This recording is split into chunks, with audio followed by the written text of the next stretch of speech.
All right, Alive Youth Group coming back at you on a Wednesday. Thanks for tuning in. I want to keep a couple things in front of you, okay?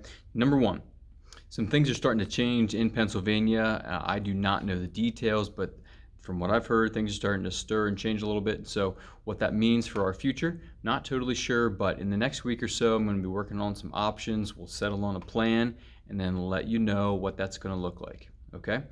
Number two, what I can tell you for certain right now is that July 3rd through the 5th, we are planning on hitting the New River for some whitewater rafting. So put that on your calendars if you can make it. We would love to have you out. We can take 25 people down. That includes leaders. And so July 3rd through the 5th, whitewater rafting. Make sure you sign up and get yourself there if you can. Okay, it'll be a great time. Now, if you signed up the last time, it doesn't matter. If you didn't sign up, it doesn't matter. The only thing that goes from one to the other is that if you did sign up and you sign up again, I've got your deposit kind of already settled, and so that deposit will stay and you don't owe it again. Okay, but if you signed up and you're not going the second time, we'll get that deposit back to you.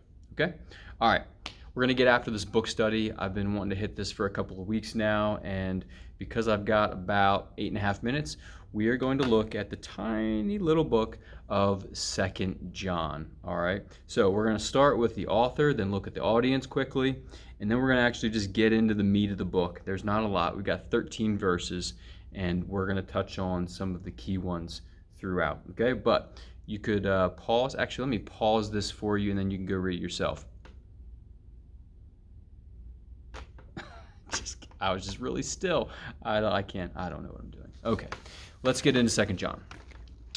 Author. Now, John is never explicitly named as the author of this little letter, okay? But that's not uncommon for John. Actually, if you read the gospel, he's just very kind of secretive about that. But here he calls himself the elder. So there's room for debate, but it's pretty common consensus that John, the disciple, the apostle, one of the key cogs in the early church, is the one who is writing this letter, okay? And he's writing it to the elect lady and her children. Now, don't be confused.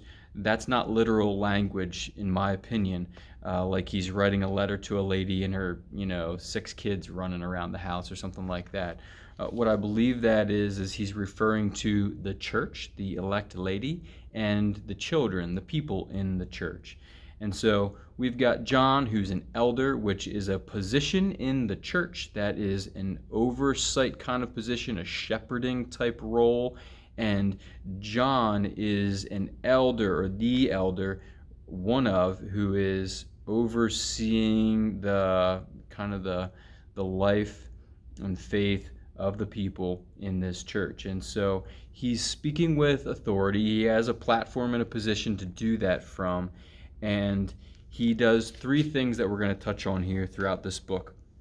Number 1, he rejoices. Number 2, he reminds them. And I don't have an R word for the third one, but really what he does is he brings to light the danger of the deceivers and kind of some opposition that the early church was facing. Okay, so let's get into verse 4, and that's where John starts here with this rejoicing that he's doing. He says this, I rejoiced greatly to find some of your children walking in the truth. Now, what that means is walking in the truth is just to continue on this path of following Jesus, all right?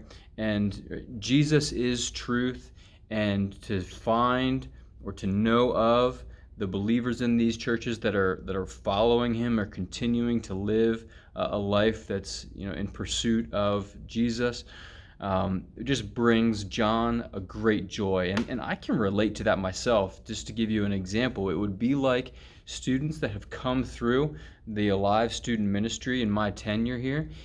To see them continuing on in their faith and their just hunger for the Lord and their love for his word, it brings me just great delight, okay, to see that. On the flip side, when I see students who are walking away, it causes me just anguish, and it hurts. But For John, he's rejoicing because he sees children walking in the truth, okay? And then he's reminding them, number two, he moves on to reminding them, but he's not reminding them obviously of something that's new, okay? This is something old. They've heard it before. That's why it's a reminder. And he goes on to say in verse 5 that he says, "And I ask you, dear lady, not as though I'm writing you a new commandment, but the one that we've had from the beginning." And here it is. He says that we love one another. And so for John, this concept of love is so critical for all of his writings. If you read First John, you're going to see it just as clear as day. It's so evident that love is at the center of what he's trying to communicate here, and it's so important for the Christian life. And if you're wondering why, you don't have to look any further than what Jesus says in the Gospel of John at the Last Supper. And so hours before Jesus is betrayed, we've got Jesus having a conversation with his disciples. And one of the things he says is that people will know that you're followers of me if you love one another. Okay? And so John's just taking that message from Jesus and now passing it on to the next generation. And it's absolutely critical that us here in the 21st century, that message be passed on to us, and then we take it to heart and live that out. Okay? And so if you think about what it looked like for Jesus to love others, because he says, "Love them as I've loved you," what did Jesus do for his people, his followers? He met physical needs.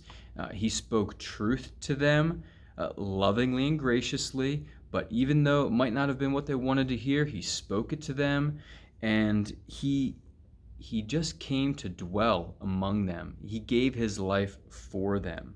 All right, and so that's what John's driving at here, and it's just critical for us to not follow just in John's footsteps, but hearkening back to Jesus's footsteps in the life that he lived, okay, the example he set. But then finally, he goes on here to warn them. He says in verse 7, "For many deceivers have gone out into the world." People had divorced themselves from the church, and they did it in two ways primarily that John brings up. Okay, he says, "Those who do not confess the coming of Jesus in the flesh," so they've divorced themselves from who Jesus is. And then in verse 9, he says, "Everyone who goes on ahead and does not abide in the teaching of Christ." So they've divorced themselves from Jesus as a person, right? The understanding of who Jesus is, but then they've also divorced themselves from his teaching as well, which at the core of it is this loving one another command, okay? And so the danger that John focuses on lies when someone moves away from the person of Jesus. So anything short of Jesus being 100% God is not going to cut it. And it's easy for the world to say to us that Jesus was a great man in history, and he was someone who we need to look up to and follow his example. That's good, but it's not enough, okay? Unless we're willing to say that Jesus was 100% God, we're going to come up short as far as Christian doctrine and what the Bible teaches is concerned, okay? But then also, again, the teaching of Jesus, and we've already covered what that is in what he laid out for his disciples and how he lived that out personally in his own life. And so, again, I just want you to think about what Jesus' life would have looked like and how he met the needs of the people who came to him. And he did it in all kinds of ways. And I think it's important to have that holistic view of loving other people. We do care about their physical needs, and we want to give them a cup of cold water when they're thirsty. But we don't want to stop just there. They need to know the good news that Jesus died on the cross for him, because ultimately that's where his love, right, kind of finds its apex at the foot of the cross. And for us as Christians, we need to live that out, right, in our daily lives, but also be willing to share that with others. And so Jesus gave of himself for us, and we've got to be willing to give of ourselves for others. All right? So there's 2 John in a nutshell. I love you. I miss you. I'll see you guys soon.